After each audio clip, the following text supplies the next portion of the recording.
Hello friends, welcome to our channel stories by Kannayya. ఈరోజు content ఏంటి అని మీకు ఆల్రెడీ థంబ్నెయిల్ చూస్తే అర్థమైపోయి ఉంటుంది. అదే సే నో టు మొబైల్స్.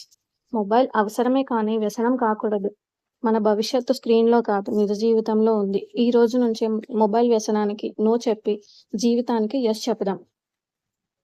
భార్య పిలుస్తుంది, మీ పిల్లలు మీతో గడపడానికి ఎదురు చూస్తున్నారు. కానీ మన చూపు మాత్రం మొబైల్ స్క్రీన్ పైనే ఉంది. నెమ్మదిగా మన కుటుంబాన్ని, మన బంధాలను, మన విలువైన సమయాన్ని కోల్పోతున్నాం. ఒక్క నిమిషం స్క్రోల్ చేయడం ఆపండి. మొబైల్ మీ చేతిలో ఉందా లేక మీరు మొబైల్ చేతిలో ఉన్నారా? నిజం తెలుసుకుంటే ఈ వీడియో చివరి వరకు చూడండి. Say no to mobiles. Water ఏమన్నా తీసుకురా నబావా? తీసుకురా.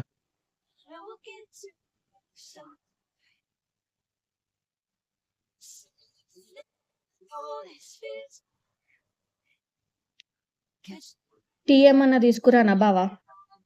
ఏదో ఒకటి తీసుకురాపు. A few moments later. Tea బావా? ఎంతసేపు ఆ ఫోనేనా? పోయి పోయి ఫ్రెష్ అప్ అవు పో.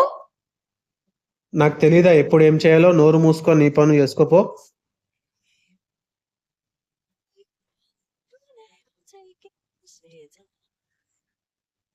A few moments later.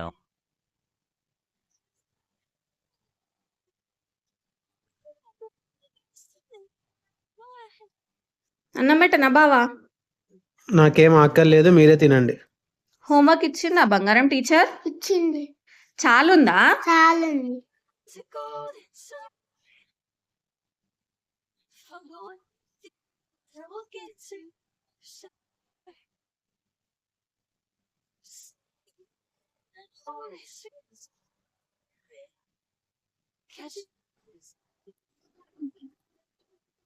నేను రానా, హోంవర్క్ చేపిస్తాను. నీ ఫోన్ లో ఛార్జింగ్ అయిపోయిందా?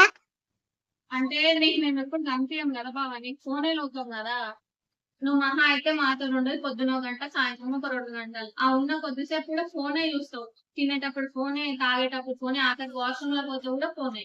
దానికి ఇచ్చే టైంలో ఒక 1% టైం ఇచ్చినా మాకు మేము చాలా హ్యాపీగా ఫీల్ అవుతాం కదా. వాడిది ఇప్పుడు మనం చూసి నేర్చుకునే ఏజ్ వాడిది. ఒక్కొక్కసారి నాకు నేను చూస్తే భయం వేస్తుంది, వాడు కూడా నీలాగానే ఇక్కడ ఫోన్ పెడితే అయిపోతాడేమో అని.